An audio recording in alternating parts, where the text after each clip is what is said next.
O vídeo já vai começar, mas antes, não se esqueça de curtir, comentar, compartilhar, se inscrever e ativar o sininho. A IPF agradece.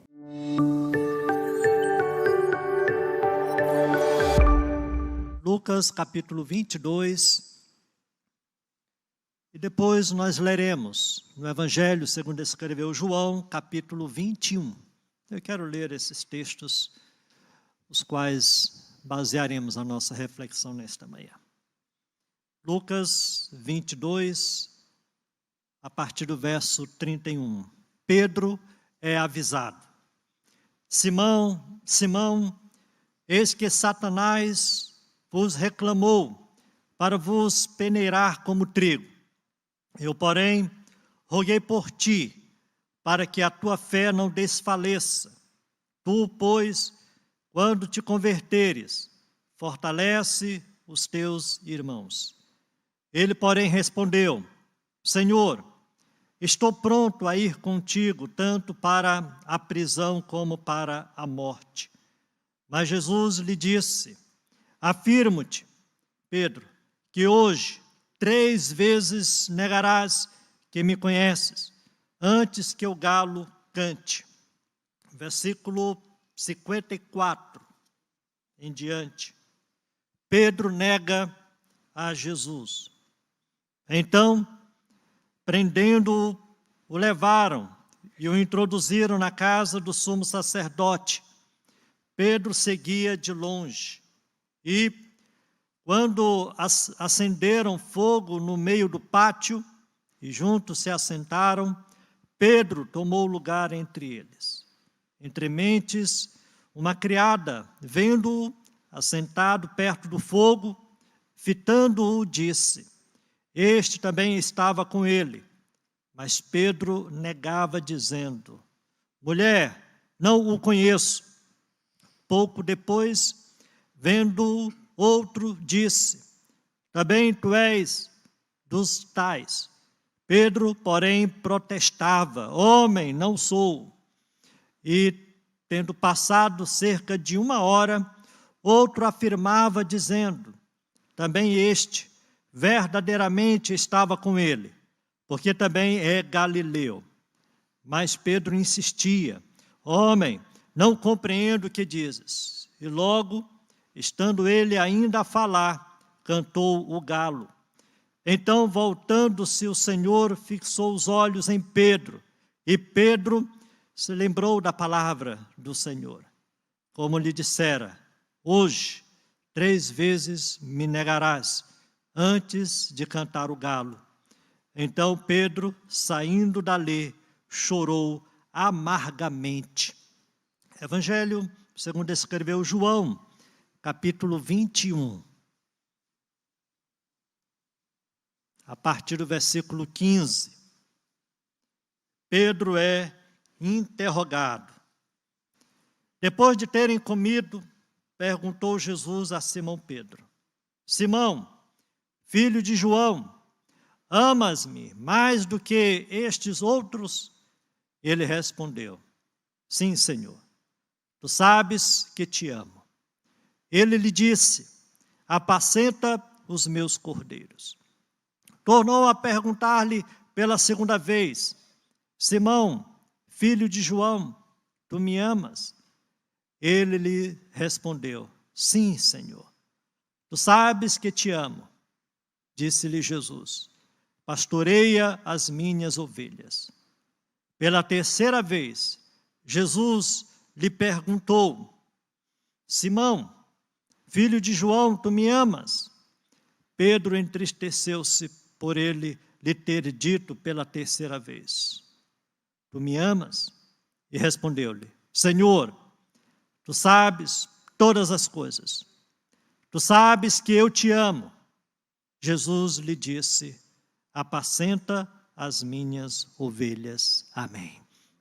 Senhor amado, que o teu Espírito Santo esteja falando a cada um dos corações, a começar pelo meu.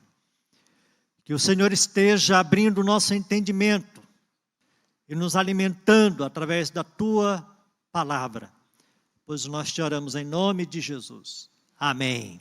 Amém.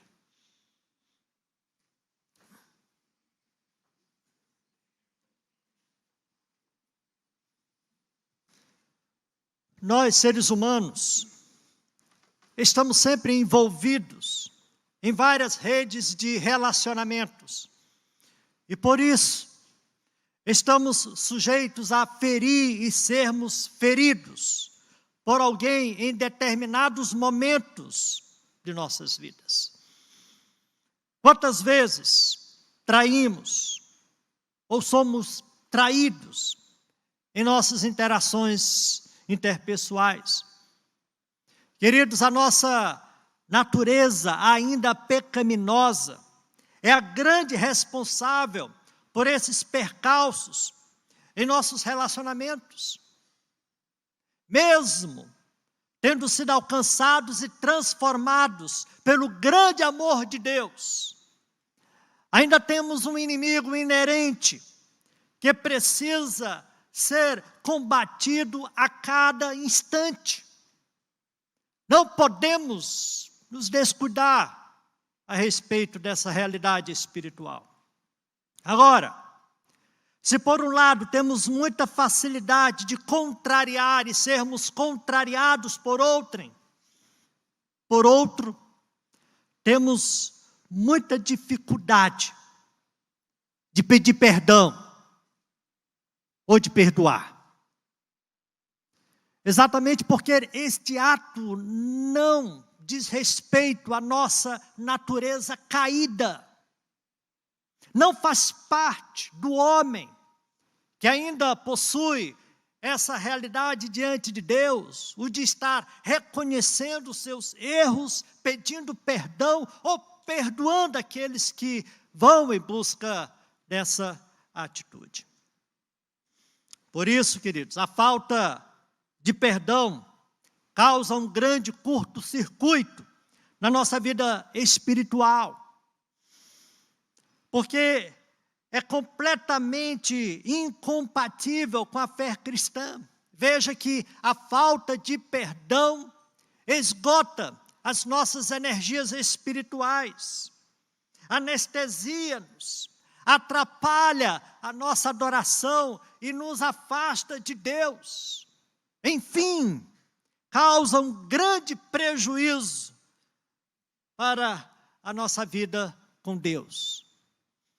Eu falo essas coisas porque os textos que nós lemos, eles mostram fatos cruciais que marcaram a vida do apóstolo Pedro.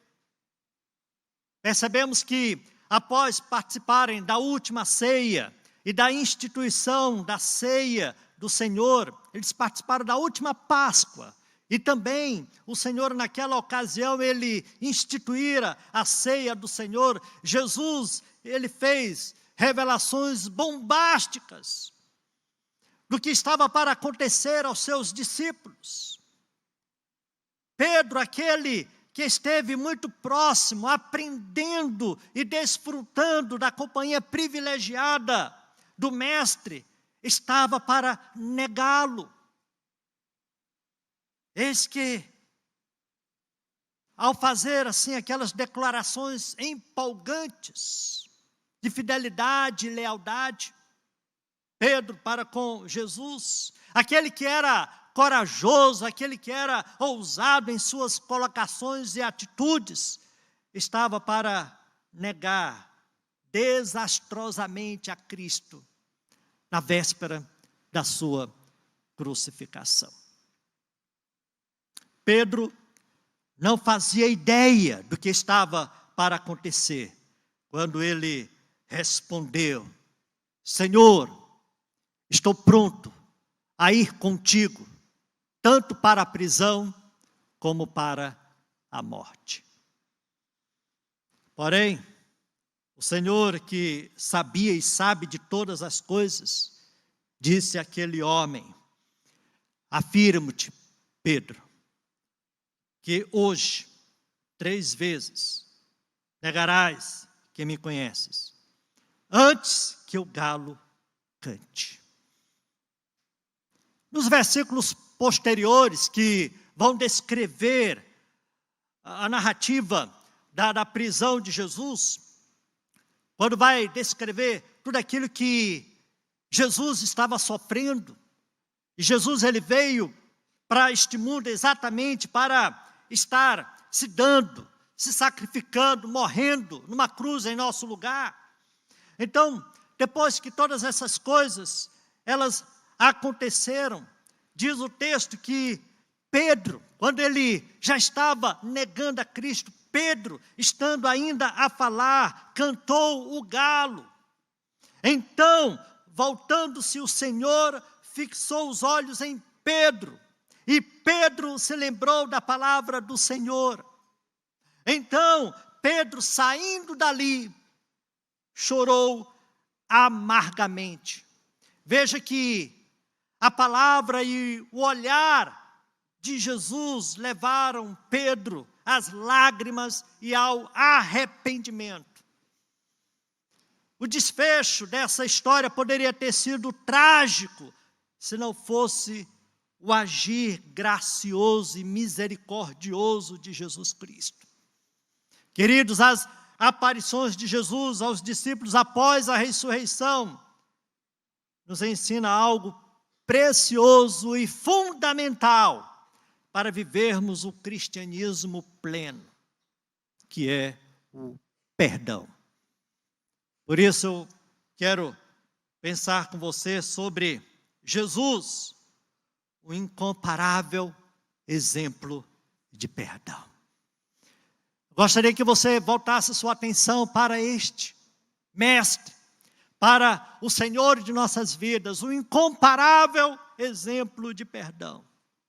Aquele que está disposto a perdoar, primeiramente, toma a iniciativa para a reconciliação.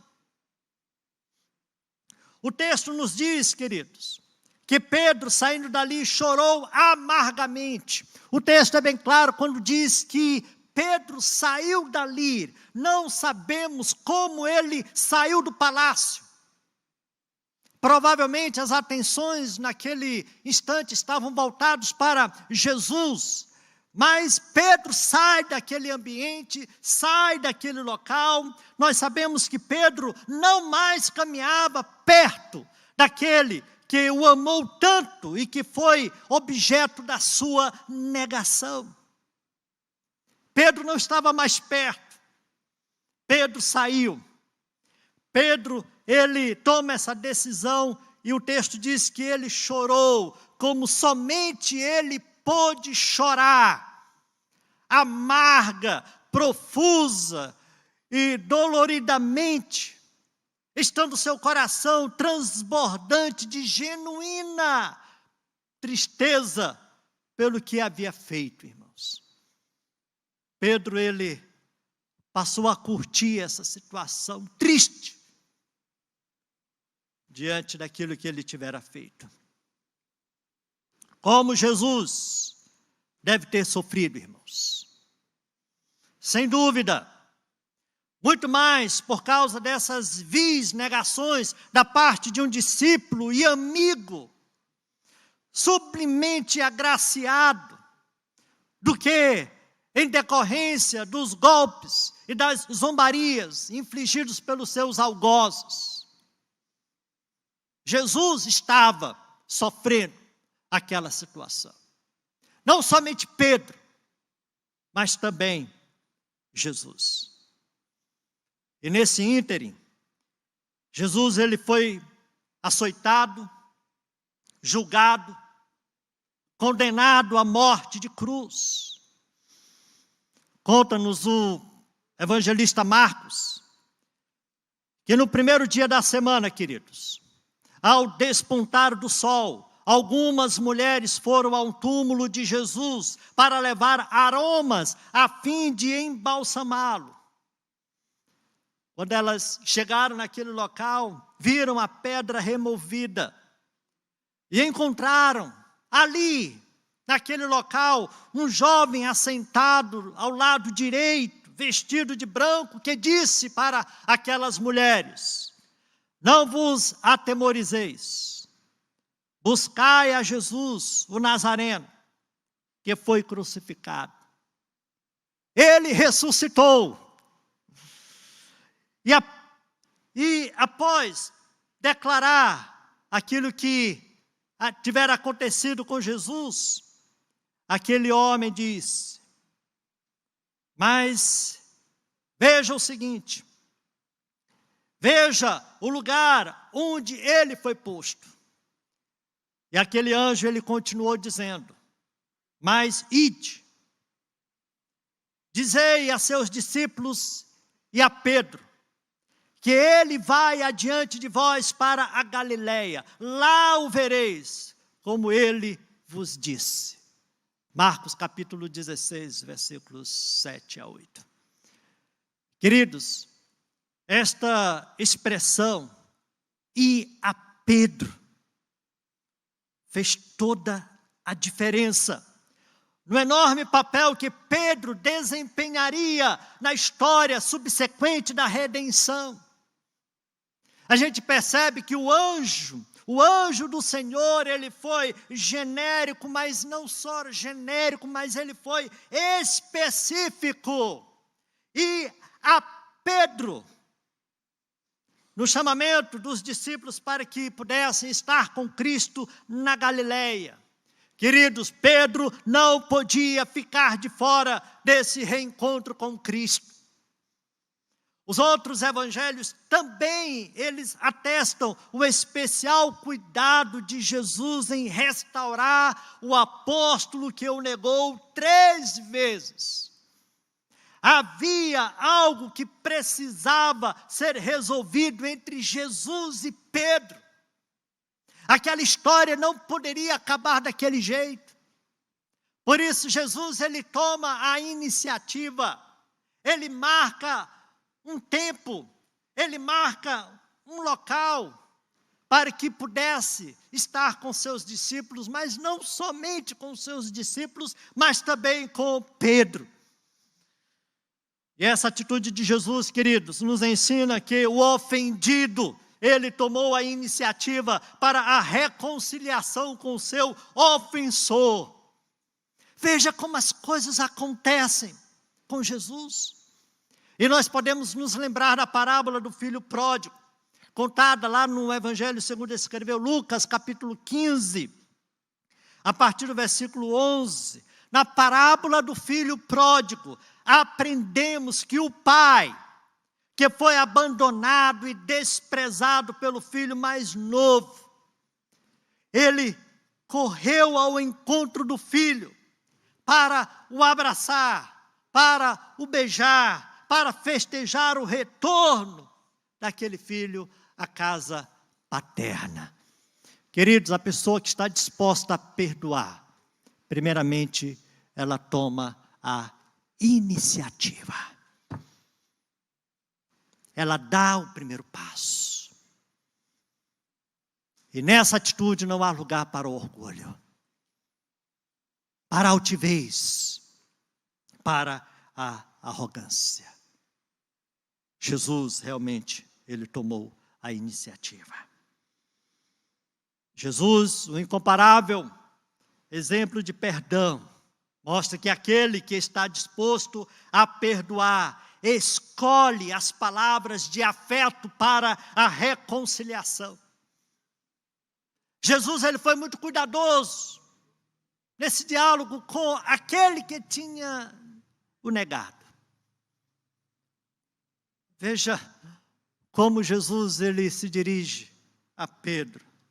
Depois de terem comido, perguntou Jesus a Simão Pedro: Simão, filho de João, amas-me mais do que estes outros?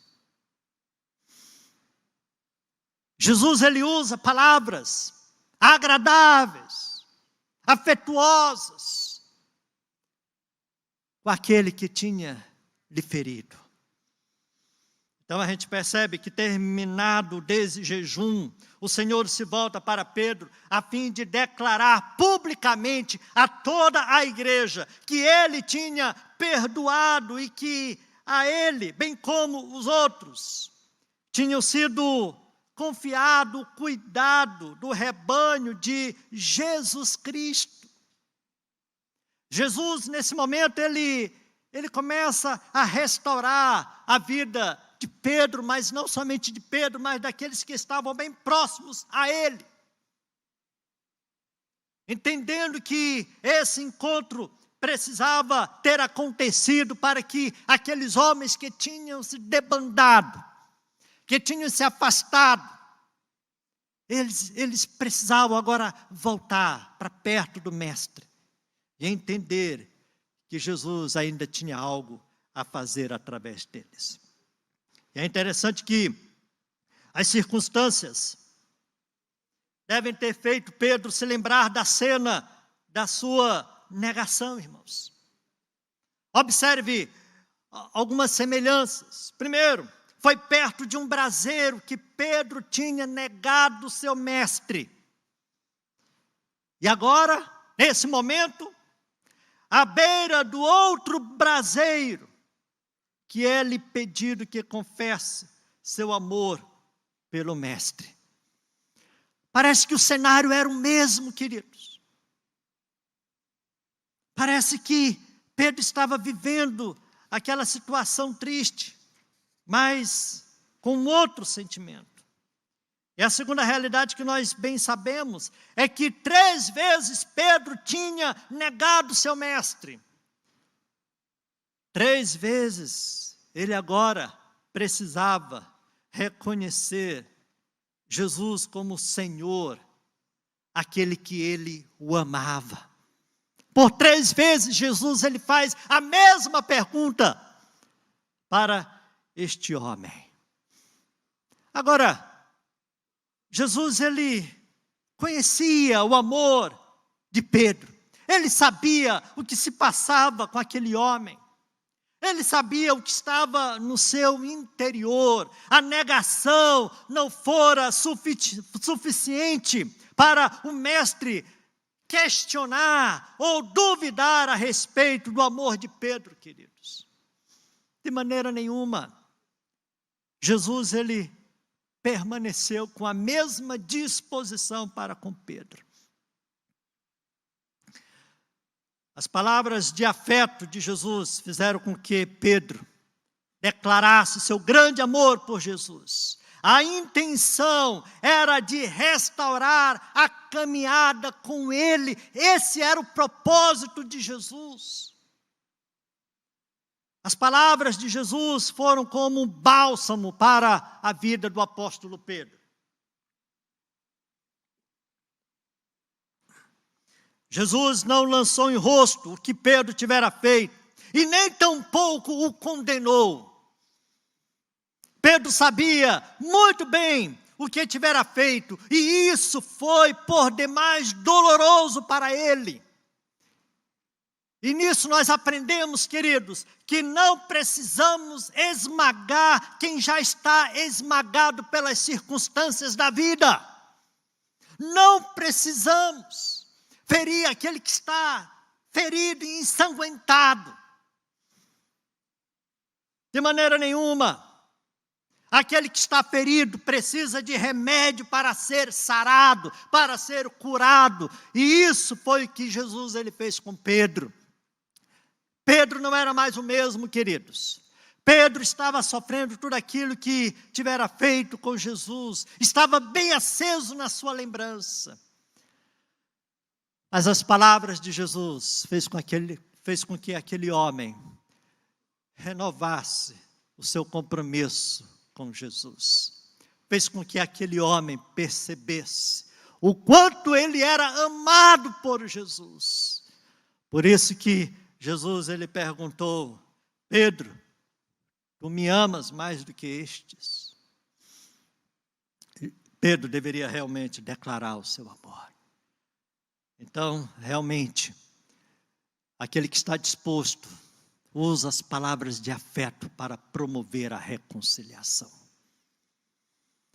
Aquele que está disposto a perdoar, em terceiro lugar, queridos, reafirma o chamado após a reconciliação. Depois da declaração de amor de Pedro, Jesus disse: apacenta as minhas ovelhas. Em um outro texto, ele diz: pastoreia os meus cordeirinhos. Em um outro, versículo 17, ele diz: apacenta as minhas ovelhas. Jesus atribuiu a Pedro uma missão nobre. Não era uma missão qualquer, queridos. O propósito de Jesus para com aquele homem permanecera o mesmo. E a missão era o de apacentar as ovelhas do Senhor Jesus. Ele é o bom pastor. Nós fazemos parte do seu rebanho. E Deus, Ele poderia muito bem se utilizar do seu próprio Espírito para conduzir todas as coisas, sem precisar de mim e de você. Mas Ele tem chamado pessoas para que, através da ação do Espírito Santo, possam estar apacentando as ovelhas do Senhor Jesus. O verdadeiro perdão refaz a confiança e a caminhada com aquele que foi a causa do seu desafeto. O que Jesus quis dizer, queridos, com a tríplice cobrança que fez a Pedro, foi que o rebanho, ele precisa do alimento para o fortalecimento na palavra. Ele inicialmente fala dos cordeirinhos. É interessante algumas colocações que nós encontramos no Evangelho, mostrando a carência que eu e você temos de sermos fortalecidos, e esse fortalecimento acontecerá a partir do alimento sagrado que é a palavra de Deus. O rebanho necessita do alimento para o fortalecimento na palavra.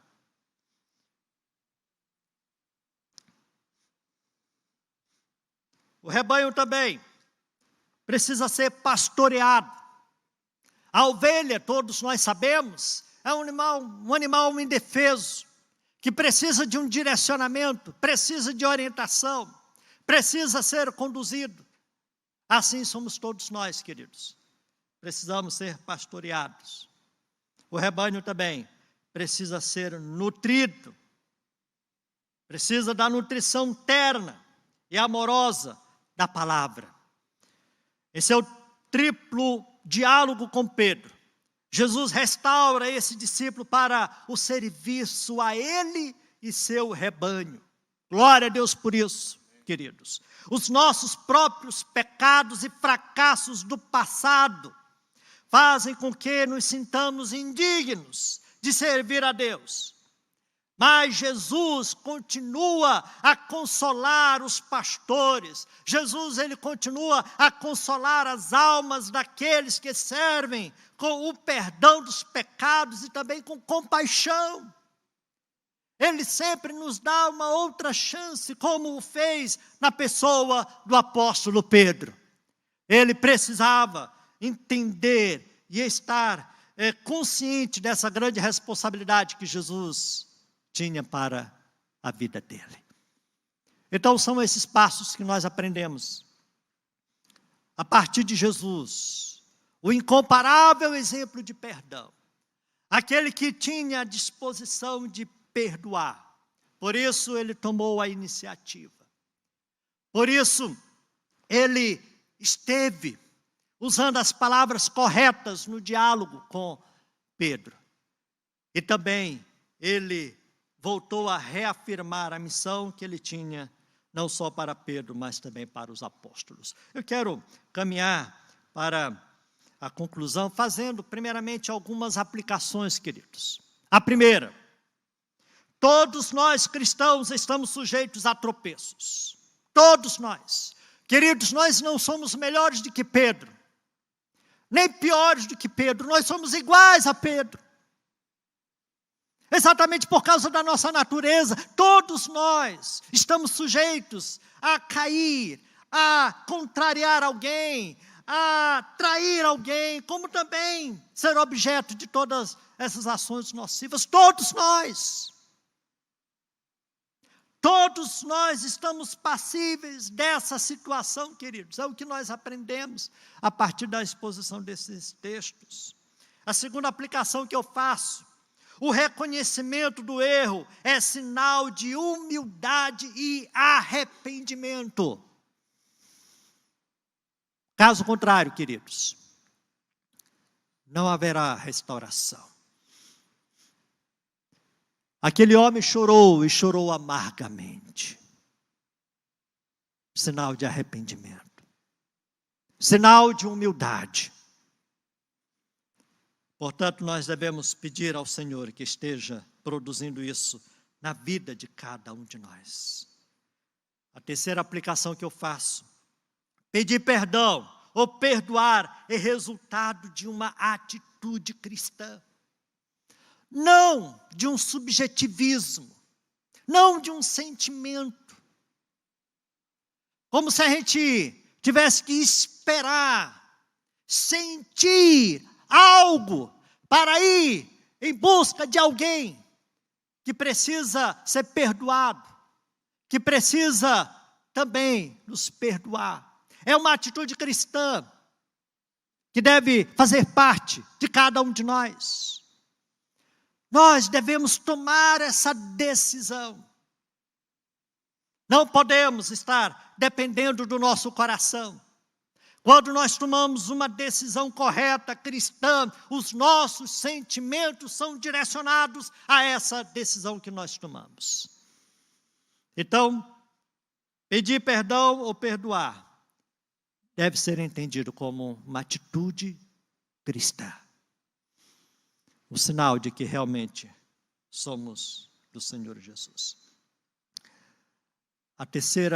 A quarta aplicação que eu faço: quando perdoamos, revelamos o grande perdão de Deus por nós. O apóstolo Paulo fala sobre isso. Em Efésios capítulo 4, 32. Por termos sido perdoados por Deus, devemos perdoar o próximo. Quando nós oramos, fazemos a oração do Pai Nosso, no meio dela nós pedimos perdão, assim como nós perdoamos aos nossos devedores. Se nós queremos perdão, precisamos perdoar. Concluindo, irmãos, o perdão é o remédio eficaz para a alma ferida pelos desafetos. O verdadeiro perdão nos coloca num relacionamento correto com Deus, com o próximo e conosco mesmo. Queridos, que Deus Ele nos ajude a caminhar nessa direção. Que Deus nos ensine a viver essa realidade em nossos relacionamentos interpessoais. Que Deus nos abençoe. Eu quero orar por você nesse momento. Vamos de pé, vamos orar ao Senhor. Sem dúvida, Deus está falando aos nossos corações. E muitas vezes nós temos dificuldade com essa área. Eu gostaria que você colocasse a sua situação diante do Senhor. Talvez você esteja precisando se reconciliar com alguém. Pedir perdão, ou então perdoar. Talvez você esteja vivendo amargamente por causa de algo terrível que aconteceu com você no passado. Deus, Ele quer sarar esta ferida no nome de Jesus. E o passo para a cura é o exercício do perdão. Coloque diante do Senhor aquilo que você está vivendo em seus dias. Ó Deus amado, nós estamos diante de Ti, ó Deus, porque nós dependemos e precisamos única e exclusivamente de Ti. Somos falhos, somos pecadores, contrariamos e somos contrariados no nosso dia a dia por aqueles que nos cercam. Ó Deus, eu peço que o Teu Espírito Santo esteja trabalhando os nossos relacionamentos. Ó Deus, que haja o exercício do perdão no nosso dia a dia. Ó Deus, que o Senhor esteja desbloqueando essa grande bênção que o Senhor proporciona a todos nós. Ó Deus, que Tu estejas quebrando qualquer orgulho, qualquer arrogância. Que o Senhor esteja nos humilhando, ó Deus, para que assim nós possamos viver um cristianismo pleno, para a Tua glória, para o Teu louvor. Ó Deus, que os nossos relacionamentos, eles sejam restaurados, eles sejam curados, eles sejam tratados para a Tua glória. Ó Deus, que nós possamos ser uma em Cristo Jesus, para que assim o mundo possa crer na nossa mensagem, na nossa pregação, no nosso testemunho. Ó Deus, faz assim na vida de cada um de nós. Cada um precisa ser trabalhado nesta área. Ó Deus, ouve a nossa oração. Faz o teu trabalho, a Tua obra na vida de cada um aqui, ó Deus. Pois nós Te pedimos, Senhor, e já Te agradecemos no nome de Jesus. Amém. Amém. Para mais informações e novidades, siga as nossas redes sociais e fique por dentro de tudo.